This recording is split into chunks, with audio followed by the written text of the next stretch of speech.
1. El contexto del pecado de Acán. Después de la espectacular victoria de Israel en Jericó, Dios había dado instrucciones claras a través de Josué: todos los bienes de Jericó debían ser destruidos o consagrados a Dios. Nadie debía tomar nada para sí, pues hacerlo traería la maldición sobre todo Israel.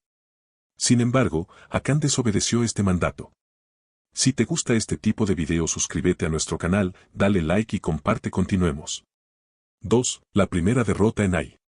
Después de Jericó, Josué envía espías a la ciudad de Ai para evaluar la situación. Los espías informan que no será necesaria toda la fuerza del ejército, ya que Ai es pequeña. Josué envía aproximadamente 3.000 hombres para atacar la ciudad, pero, sorprendentemente, los israelitas son derrotados. 36 hombres de Israel mueren, y el ejército huye asustado. El corazón del pueblo de Israel se desanima y llena de temor, lo que indica que hay algo mal. 3. Josué busca respuestas ante Dios. Josué, profundamente desconcertado y angustiado por la derrota, rasga sus vestiduras y se postra ante el arca del pacto, junto con los ancianos de Israel. Oran a Dios todo el día, lamentando la derrota y preocupados por cómo los pueblos vecinos podrían aprovecharse de esta debilidad de Israel. Josué pregunta por qué Dios permitió esta derrota, cuando habían cruzado el Jordán confiando en sus promesas. 4. La revelación del pecado. Dios le responde a Josué y le revela que Israel ha pecado.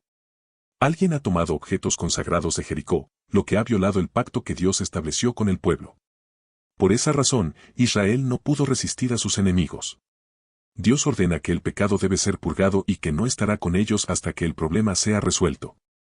Le ordena a Josué que purifique al pueblo y les diga que se consagren. 5. Proceso para descubrir al culpable. Dios da instrucciones precisas a Josué para descubrir al responsable. El proceso comienza con la convocatoria de todas las tribus de Israel. Mediante el uso del Urim y Tumim, un método de revelación divina, la tribu de Judá es señalada como la culpable. Luego, dentro de la tribu, se selecciona el clan de Seraj, de ese clan se escoge la familia de Zabdi, y finalmente se señala a Acán, hijo de Carmi, como el culpable. 6. La confesión de Acán. Después de que Dios revela a Josué el pecado en el campamento y de identificar a Acán como el responsable a través de un proceso de selección divino, Josué confronta directamente a Acán. Josué, como líder espiritual y militar del pueblo, trata con él de manera firme pero compasiva. Le dice: Hijo mío, da gloria al Señor, el Dios de Israel, y confiesa. Dime lo que has hecho, no me lo ocultes. Josué 7:19. Josué no lo acusa de inmediato, sino que le da la oportunidad de confesar su pecado voluntariamente, sabiendo que la verdad ya había sido revelada por Dios. Este enfoque era una invitación a reconocer su culpa abiertamente y sin excusas. En la cultura hebrea, dar gloria a Dios implica reconocer la soberanía de Dios y honrar su santidad a través de la verdad. El momento de la confesión. Acán, enfrentado con la realidad de su culpa innegable, no intenta negar ni justificarse. Responde a Josué con una confesión plena, diciendo: verdaderamente he pecado contra el Señor, el Dios de Israel. Josué 7:20. Este reconocimiento es crucial, pues muestra que Acán sabe que su pecado no fue solo contra su comunidad o contra Josué, sino directamente contra Dios. Su pecado no fue un simple error humano, sino una transgresión deliberada del mandato divino. B. El deseo, la tentación y el acto de desobediencia. Acán explica con detalle cómo ocurrió el pecado. Dice que vio ciertos objetos valiosos cuando estaban saqueando Jericó. Vi entre el botín un hermoso manto babilónico, 200 siclos de plata y una barra de oro que pesaba 50 siclos. Josué 7:21. Estos objetos captaron su atención. La descripción del manto, probablemente de fina manufactura y de gran valor, refleja el atractivo material que tenía para Acán. Los 200 siclos de plata, aproximadamente 2.3 kilogramos, y la barra de oro, unos 570 gramos, también representan una riqueza considerable para la época. Lo que empezó con la mirada se convirtió en un deseo interno. Acán admite: los codicié y los tomé. Aquí se describe un proceso de tentación que sigue un patrón similar al que ocurre en otras partes de la Biblia. Ver el objeto prohibido. Codiciar lo que no debía. Tomar aquello que pertenecía a Dios. Este ciclo refleja cómo el pecado puede iniciar con un pensamiento o deseo y llevar a una acción concreta. El término codiciar en este contexto tiene una connotación profunda, ya que no era solo un deseo común, sino una obsesión que superaba el respeto a la ley divina. Acán sabía que estaba prohibido tomar el botín, pero su codicia superó su obediencia a Dios. C. El escondite de los objetos robados. Después de tomar el manto, la plata y el oro, Acán se enfrentó al problema de cómo ocultar su acto. Sabía que, si los dejaba a la vista, sería rápidamente descubierto, por lo que decidió esconderlos. Acán admite que los escondí bajo tierra, en el centro de mi tienda, con la plata debajo, Josué 7:21. Este detalle es importante porque muestra que Acán planeó cuidadosamente cómo ocultar su pecado, lo que subraya la deliberación de su acto. No fue un error impulsivo que se deshizo rápidamente, sino una decisión consciente y calculada. Enterró los objetos bajo su tienda, un lugar privado donde pensaba que nadie sospecharía.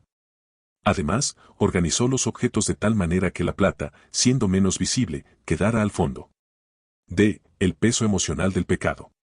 El relato también sugiere que Acán cargaba con el peso de la culpa durante el tiempo que los objetos estuvieron ocultos. Aunque no lo dice explícitamente en su confesión, el hecho de que no mostrara arrepentimiento hasta ser descubierto indica que había intentado vivir con el secreto, lo cual afectó la relación entre Dios e Israel. Pues la victoria de Ai fue frustrada debido a su pecado.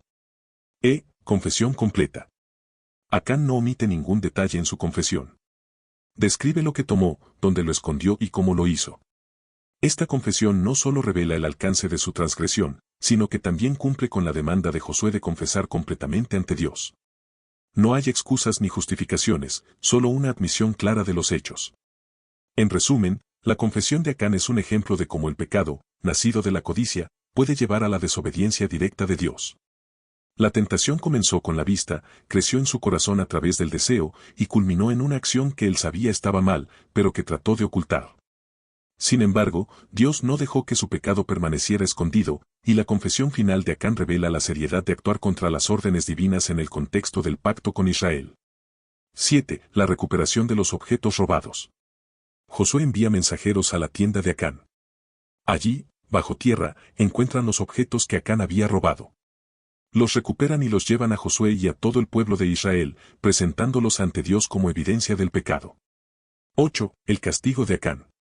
Dios había sido claro en cuanto a las consecuencias del pecado. Acán, su familia, su ganado y todos sus bienes son llevados al valle de Ase, que significa valle de la desgracia. Allí, Josué y todo Israel ejecutan a Acán y a su familia mediante apedreamiento. Luego, todo es quemado, incluidos los objetos robados y sus posesiones. Sobre los restos se levanta un gran montón de piedras, como testimonio de la seriedad de la desobediencia. 9. Consecuencias del pecado y su purga. Una vez ejecutada la sentencia, la ira de Dios se aparta de Israel. El lugar donde se llevó a cabo la ejecución fue llamado el Valle de Ase, y desde entonces se recuerda como símbolo de la desgracia que trae el pecado. 10. Dios restablece su favor. Con el pecado de Acán purgado, Israel queda libre de la maldición. Ahora, Dios vuelve a estar con ellos, permitiéndoles seguir adelante en su misión de conquistar la tierra prometida. La siguiente victoria sería sobre la ciudad de Ai, que ahora sí caería en manos de Israel por la gracia y favor de Dios.